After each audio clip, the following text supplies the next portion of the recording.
2026. Au titre de la communication du Premier ministre. Le Premier ministre a fait sa communication sur les points suivants. Sécurisation des documents administratifs. Considérant les documents authentiques comme le premier baromètre de la crédibilité des procédures étatiques, le Premier ministre a engagé le chantier stratégique dédié à la sécurisation de l'ensemble des documents officiels de l'État.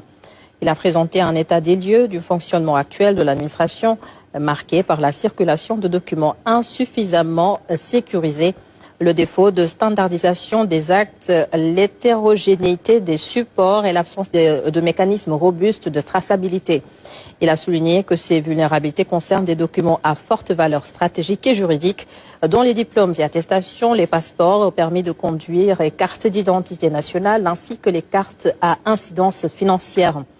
Face à ces enjeux et dans l'optique de conduire une transformation durable, le Premier ministre a retenu la mise en place d'un dispositif national intégré de sécurisation des documents administratifs.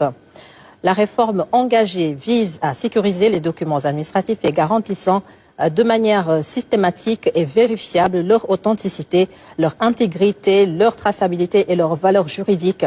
Elle repose sur la définition de standards nationaux de sécurité documentaire, la mise en place de chaînes de production sécurisées, l'intégration de dispositifs physiques et numériques de protection, la sécurisation des données et des processus de personnalisation, ainsi que la mise en place de systèmes de vérification accessibles et fiables. Contexte géopolitique et doctrine de réponse énergétique du gouvernement. Le Premier ministre a abordé la situation géopolitique au Moyen-Orient, caractérisée par une instabilité structurelle profonde, entraînant une flambée du cours du baril dans les marchés pétroliers internationaux. Les effets pour le Sénégal, le pays importateur net de la balance commerciale, avec une pression sur les finances publiques, le renchérissement des coûts de production dans les secteurs structurants de l'économie nationale et le risque de transmission inflationniste au prix de la consommation.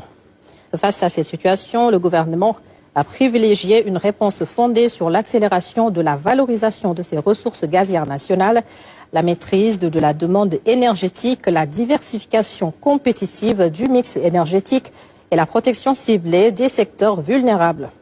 Dans ce cadre, il a demandé le déploiement accéléré d'une politique de sobriété énergétique, l'accélération de la transition vers les énergies renouvelables, la mise en place d'un bouclier énergétique ciblé en faveur des secteurs stratégiques et du pouvoir d'achat, le renforcement de la veille géopolitique et la diversification des approvisionnements et la révision du régime fiscal.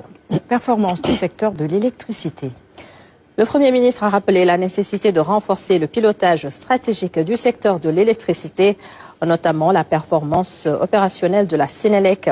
À cet effet, il a donné instruction au ministre chargé de l'énergie en concertation avec le ministre des Finances et du Budget, le ministre de l'économie, le ministre secrétaire général du gouvernement et le directeur général du BOX de préparer un conseil interministériel consacré à la performance, à la soutenabilité financière et aux perspectives de développement du secteur.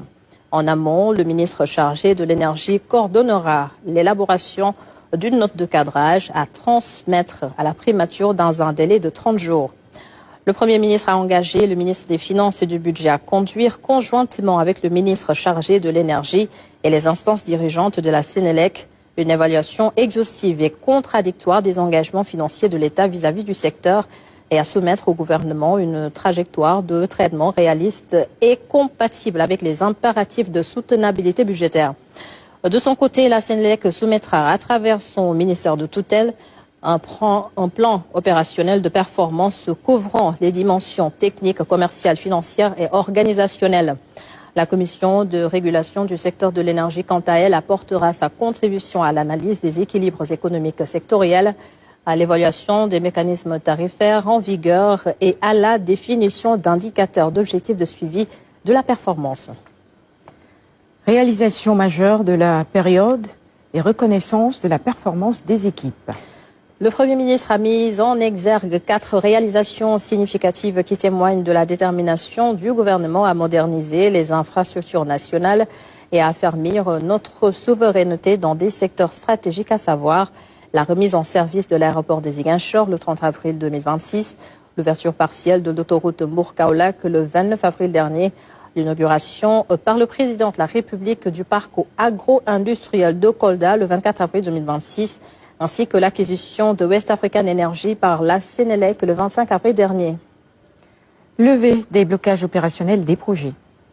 Le Premier ministre a abordé les blocages au niveau de l'unité de dessalement de l'eau de mer au Mamel, ayant un déficit de financement de 6 milliards et du projet de gestion des eaux pluviales, PROGEP phase 2, affecté par des lenteurs dans l'approbation des marchés.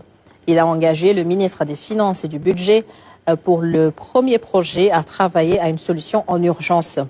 S'agissant du second projet, il a donné instruction ainsi qu'à la Direction centrale des marchés publics de veiller au strict respect des délais légaux prescrits par le Code des marchés publics.